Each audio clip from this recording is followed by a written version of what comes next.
Boker Tov, nous sommes le 25 mars 2021. C'est l'heure du premier journal d'information en direct de Jérusalem sur Radio Kalita.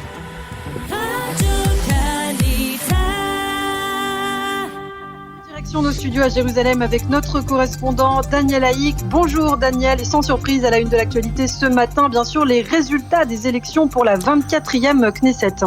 Oui, Lana, Boker Tov, des résultats toujours provisoires, puisqu'il reste encore 8% des voix à décompter. Il s'agit des voix renfermées dans les fameuses enveloppes doubles. Au total, plus de 400 000 voix sont dans ces enveloppes doubles. 1/10 seulement de ces voix ont été décomptées pendant la nuit, et ce en raison en particulier des restrictions imposées par l'épidémie. Les résultats définitifs devraient être connus dans la matinée de demain, vendredi. Pour l'instant, les résultats n'ont quasiment pas changé par rapport à hier en début d'après-midi. Le Likoud obtient 30 mandats, 18 pour Yesh Atid, Shas 9, Bleu-Blanc 8, les travaillistes 7, Judaïsme de la Torah 7 également, Yamina de Bennett 7, le sionisme religieux de Smotrich 6 députés, les partis arabes, la liste arabe 6 députés, Israël Betenu 6 députés également, Nouvel Espoir 6 députés et Meretz qui n'avait que 5 députés hier en obtient un supplémentaire avec 6 députés au détriment du parti Raham qui en avait 1 et qui en avait 5 hier et qui se retrouve donc ce matin avec 4 députés seulement. Le bloc des pro-Netanyahou obtient au total 52 mandats, le bloc des anti-Netanyahou 56 mandats. Pour ce bloc au milieu, il va falloir rajouter 2 partis qui pourraient faire la différence.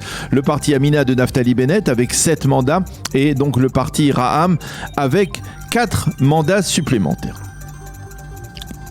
Et une question demeure, Daniel, que va-t-il se passer désormais ?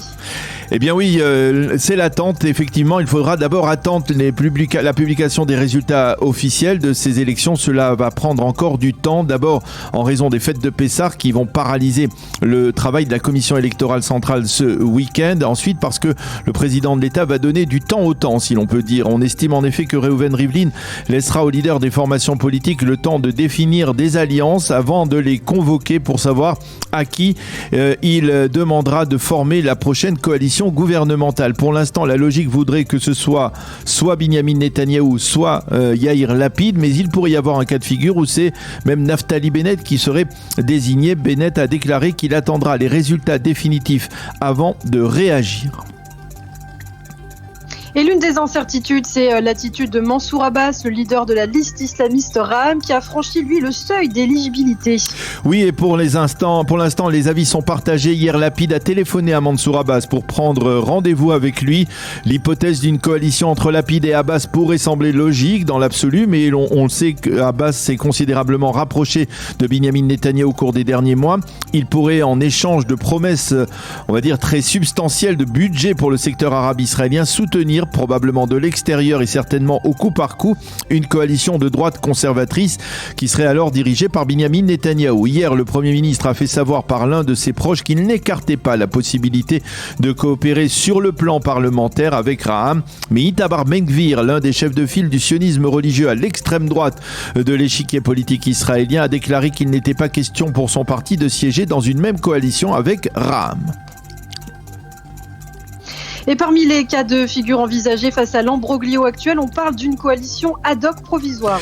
Oui, et c'est le tandem Lapid et Lieberman, les deux leaders des partis laïcs ou ultra-laïcs, qui s'est rencontré hier. Les deux hommes se sont rencontrés hier pour envisager un cas de figure dans le seul but de neutraliser Binyamin Netanyahou. Il s'agirait de former une coalition de tous les opposants au Premier ministre, y compris Naftali Bennett, y compris la liste arabe unifiée, soit 63 mandats qui, dès l'ouverture de la 24e Knesset, dans moins de 2 semaines, présenterait un projet de loi d'urgence visant à interdire à un Premier ministre de rester à son poste en cas d'inculpation dans la justice israélienne.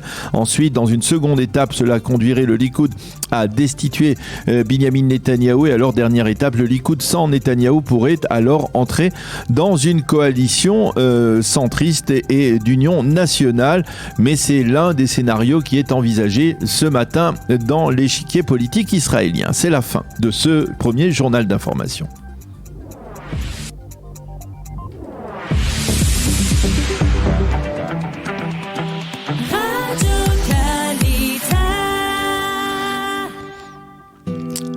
C'est l'heure de la page météo. Après 2 jours de Khamsin, de vent chaud et sec qui s'est abattu sur l'ensemble du territoire israélien, tous les Israéliens l'ont remarqué pendant la journée électorale et même hier.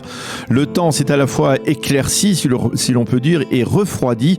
Les températures sont en baisse sensible. Il fera aujourd'hui, tenez-vous bien, 12 degrés seulement à Jérusalem, 16 à Tel Aviv et 23 degrés à Eilat.